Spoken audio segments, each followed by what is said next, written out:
students, how are you all? I hope you all are doing really good. So students, today we are going to start chapter name conjunctions. So आज हम बात करेंगे conjunctions की. दो words को, दो sentences को जोड़ने का काम जिन words के थ्रू हम करते हैं उन्हें हम कहते हैं conjunction. ठीक है, चलिए रीड आउट करते हैं और फाइंड आउट करते हैं कि क्या क्या conjunction words हैं यहाँ पर. Look at these sentences. I went to Delhi and bought some shirts. So मैं दिल्ली गया और वहाँ से मैं कुछ shirts लेकर आया. तो यहाँ दो अलग सेंटेंसेज है. I went to Delhi, I bought some shirts को ज्वाइंट किया है एंड ने. ठीक है. Number 2, we went to her house but she was not at home. यहाँ दो सिचुएशन, एक ही सेम टाइम की सिचुएशन है कि हम उसके घर गए मगर वो वहाँ नहीं थी. ठीक है. सो यहाँ एक ही सेम टाइम की सिचुएशन को हमने बट से ज्वाइन किया है.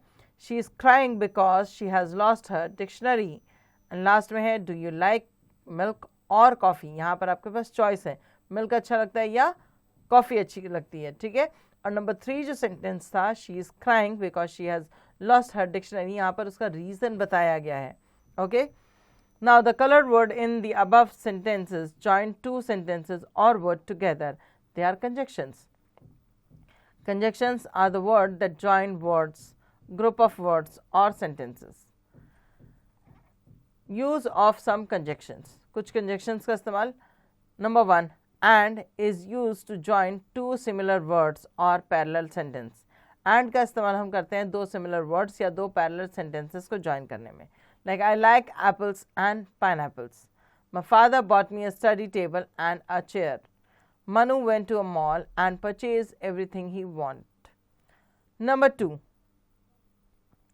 but is used to join two contrasting words और sentences. So but का हम इस्तेमाल करते हैं दो contrasting words या sentences को आपस में जोड़ने में. साक्षी is intelligent but careless. So ये contrast है, मतलब आपस में एक दूसरे के साथ मेल जोल नहीं खाते हैं बट इनका तालमेल बिठाया जा सकता है कि साक्षी जो इंटेलिजेंट है मगर वो केयरलेस भी है. He fell off the horse but was not hurt. वो घोड़े से गिर गया मगर उसे कोई चोट नहीं लगी. Or otherwise is used to indicate a choice. Or otherwise का इस्तेमाल हम करते हैं किसी ये इंडिकेट करने के लिए कि किसी के पास कोई चॉइस है कि आपको ये पसंद है या वो पसंद है. Like would you like to tea or coffee? तो आप क्या लेना पसंद करेंगे, चाय या coffee. Number 4, because as is used to show a cause.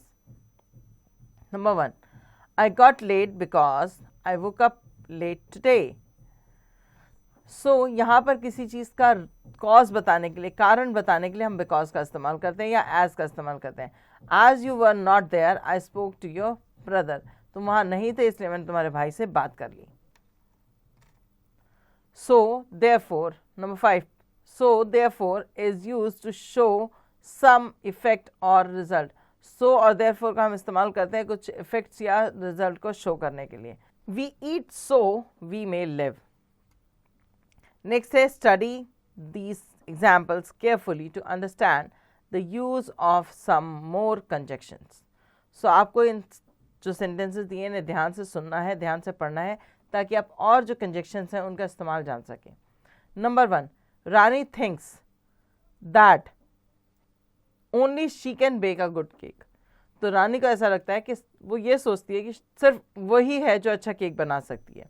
Number 2, I have heard that the school is closed tomorrow. मैंने ये सुना है कि कल स्कूल जो है वो बंद रहेगा. Number 3, Juhi was still doing work when the lights went out. So जूही जो है वो अभी भी काम कर रही है जबकि लाइट जो है वो जा चुकी है. Number 4, you will get a reward if you obtain full marks. अगर तुमने एग्ज़ाम में अच्छा किया, अगर तुम्हें एग्ज़ाम में फुल मार्क्स मिले तो तुम्हें रिवॉर्ड ज़रूर मिलेगा, तुम्हें एक रिवॉर्ड मिलेगा.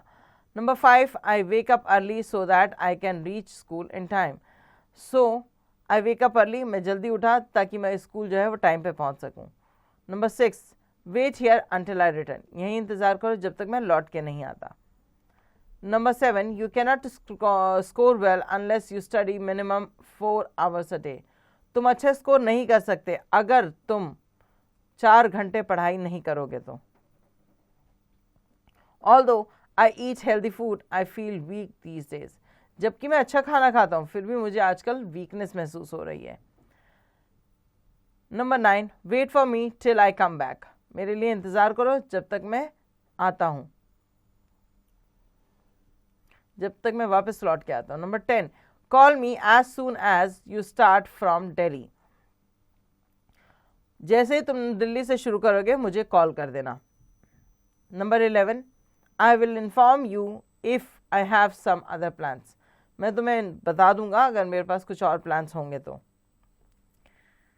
He met with an accident while he was coming back from his office, उसका एक्सीडेंट हो गया जब वह ऑफिस से वापस आ रहा था।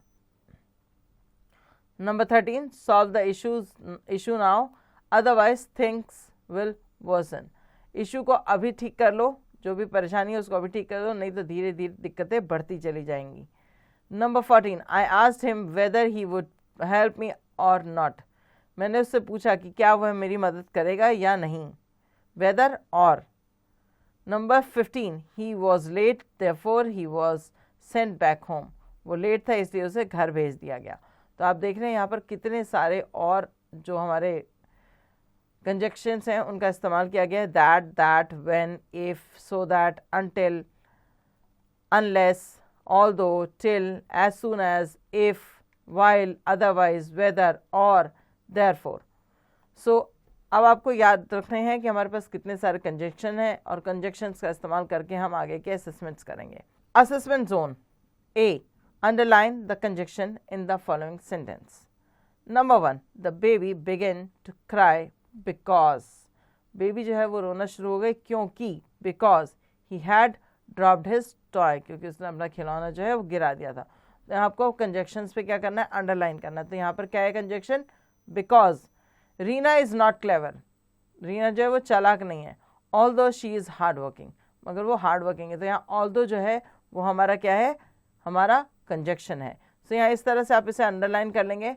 नेक्स्ट आते हैं नंबर बी पर, fill in the blanks with suitable conjunction. She went to bed early dash she was unwell, so वो बेड पे जल्दी चली गई क्योंकि वो अनवेल थी। तो क्योंकि का हम इस्तेमाल कर रहे हैं तो यहाँ पर भरेंगे because, because she was unwell. She went to bed early because she was unwell. He is an intelligent, यहाँ हमने एक एग्जाम्पल पढ़ा था जब हम ऊपर पढ़ रहे थे कि वो ये इंटेलिजेंट तो है मगर उसके साथ साथ वो केयरलेस भी है। सो हमने वहाँ पर क्या फिल किया था, बट, है ना। सो हम यहाँ पर भी हम बट फिल करेंगे इसमें। He is intelligent but disobedient, वो इंटेलिजेंट तो है मगर डिसोबीडियंट है। इसी तरह से आप बाकी कर लेंगे। Number C, match the groups of word in column A with the ones in column B to make meaningful sentence. Rewrite the sentence in the space provided below. Column A में है Krishna is, I enjoyed the movie, Hema was ill, he had fever, I was absent. Column B में है so she did not go to her office, so she went home, because I had a fever, though I had seen it before, yet he is honest. So number 1 पे है Krishna is poor और इसको हम match करेंगे E option से, yet he is honest. I enjoyed the movie, मैंने movie enjoyed की, though I had seen it before, जबकि मैंने उसे पहले से देख रखा था, डी से मैच करेंगे। Hema was ill, so he went home, so 3 को हम मैच करेंगे बी से। He had fever, so she didn't go to her office, and I was absent because I had a fever. So आप इसको इस तरह से मैच करेंगे और यहाँ पर पूरे सेंटेंसेस को लिखेंगे। सो ये था हमारे चैप्टर का एंड। होपफुली आपको चैप्टर समझ आ गया होगा। आप कंजक्शंस की जो एक्सरसाइज है इसको आप खुद से फिल कर सकते हैं।